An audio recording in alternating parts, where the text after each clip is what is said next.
Setelah pertandingan sparring antara ayah dan putranya di halaman belakang, mereka melanjutkan dengan makan malam bersama. Vincent yang mabuk membuka topik pembicaraan tentang masa depan Arthur dengan bertanya pada Reynolds seperti ini. Reynolds menjawab kalau dia sudah tahu seperti apa nanti Arthur ke depannya hanya dengan melihat ia sudah membangkitkan inti mana saat umur 3 tahun. Tabitha terkejut mendengar perkataan Reynolds, dan Alice juga menceritakan kalau terbangunnya inti mana Arthur sampai menghancurkan sebagian besar rumah mereka. Keluarga Lewin terlihat bahagia saat bernostalgia pada masa-masa sebelum mereka pindah ke kota Sirus. Vincent yang tadinya bersandar di kursi tiba-tiba berdiri menggebrak meja bertanya bagaimana kalau Arthur didaftarkan ke Akademi Sirus? Arthur yang mendengarnya penasaran. Reynolds bilang pada Vincent kalau Arthur masih berusia 8 tahun dan Akademi Sirus sendiri adalah institusi sihir paling bergengsi di benua di Chaten ini. Tabitha membenarkan maksud dari pernyataan Vincent karena dengan bakat Arthur akan sangat bermanfaat untuk mereka mensponsori Arthur sampai Alice dan Reynolds tidak perlu khawatir tentang biaya sekolahnya. Alice merasa keberatan karena tidak enak pada mereka yang sudah membantu keluarganya bahkan sampai mau ngebayarin sekolah Arthur. Terus juga dengan umurnya yang baru 8 tahun, Alice yakin kalau para pihak sekolah nggak bakalan nanggepin mereka. Vincent tertawa pelan dan berkata kalau dia bisa manfaatin koneksinya dengan direktur akademi tersebut. Arthur menyela perkataan Vincent dan mengklarifikasi kalau dia kan baru saja bertemu dengan keluarganya hari ini.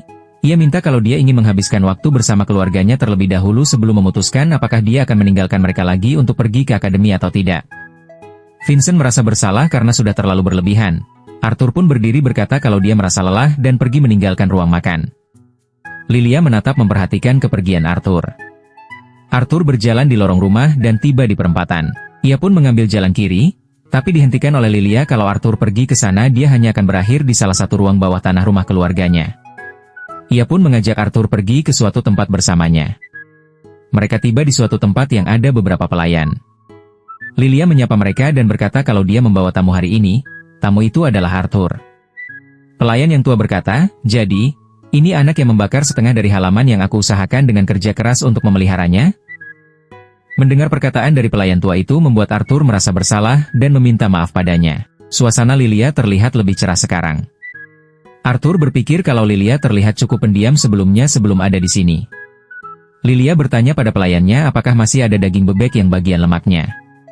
Pelayan tua menghidangkan makanan pada Lilia dan berkata kalau dia harus hati-hati dengan berat badannya yang bertambah, karena bisa dicurigai oleh ibunya. Lilia malu-malu berkata kalau pelayannya tidak boleh berkata seperti itu, karena dia sekarang sedang dalam masa pertumbuhan, jadinya harus makan banyak.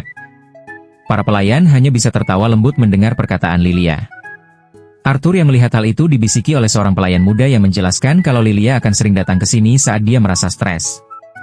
Mendengar itu Arthur bertanya-tanya apa yang membuat Lilia bisa merasa stres.